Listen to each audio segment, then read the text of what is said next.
Welcome back. Today we're taking a deep dive, swapping regular tourism for something much trickier, pilgrimage visas. Yeah, specifically for U.S. citizens, we're looking at the Hajj to Saudi Arabia and visits to sacred sites in Iran.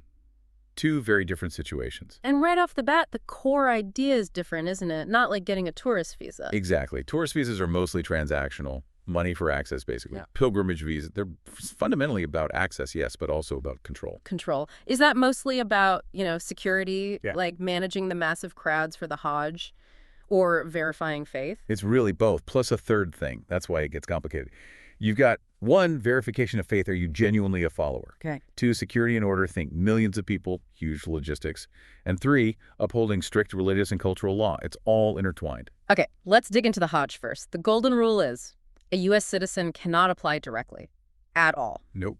Forbidden.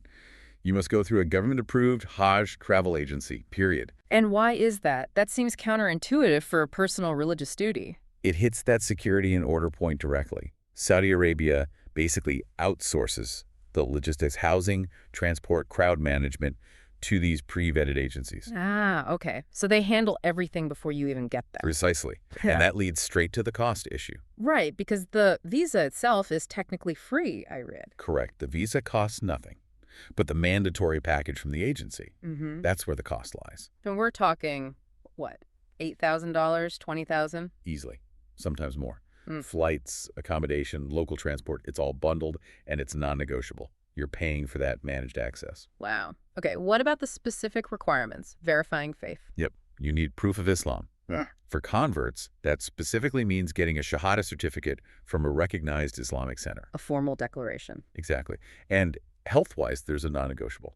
A recent vaccination certificate for meningococcal meningitis, crucial for public health with those crowds. Makes sense. And then there's a major cultural rule, the Mahram requirement. Yes, the Mahram rule is strictly enforced. Women under 45 must travel with a Mahram, a close male relative, like a husband, father, brother. And you need proof, like official documents. Absolutely. Marriage certificates, birth certificates to prove the relationship. Women over 45 can go with an organized group, but they still need a letter of no objection from their Mahram. It's deeply tied to religious and cultural law. That's a lot of specific compliance. Yep. Okay, let's switch gears to Iran. Visiting sacred sites there, like Qom for a U.S. citizen. Very different dynamic, I imagine.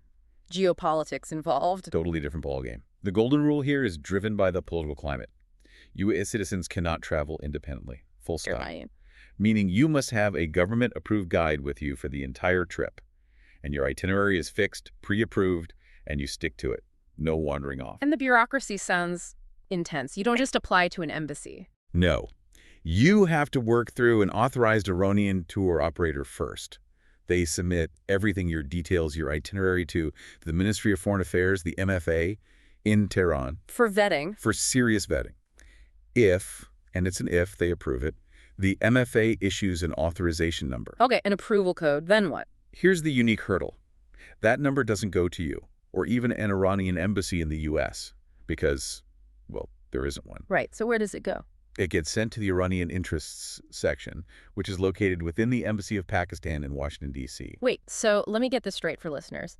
To visit sacred sites in Iran, a U.S. citizen gets approval via Tehran, which is then sent to the Pakistani embassy in D.C., which then processes the visa. That's the process.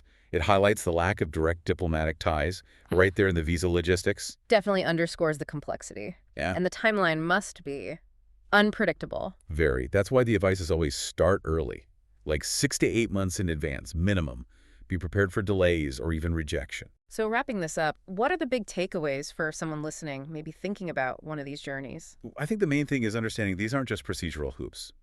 For Saudi Hajj, it's about deep religious, cultural, and logistical compliance, proving faith, using their system. Managed access. Right. For Iran, it's more about political and geographical compliance, given the current relationship with terrorists, mandatory guides, fixed routes, third-party processing.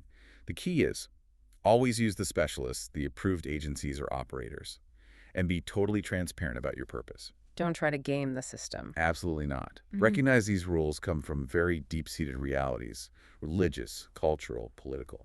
And maybe a final thought. Perhaps that whole process, the bureaucracy, the waiting, the sheer preparation needed, maybe that itself is part of the pilgrimage. That's a really interesting way to put it. Yeah, like the journey starts long before you board the plane. The patience required, the forms, the expense. It's almost the first test of devotion, challenging you right from the start. Something to think about.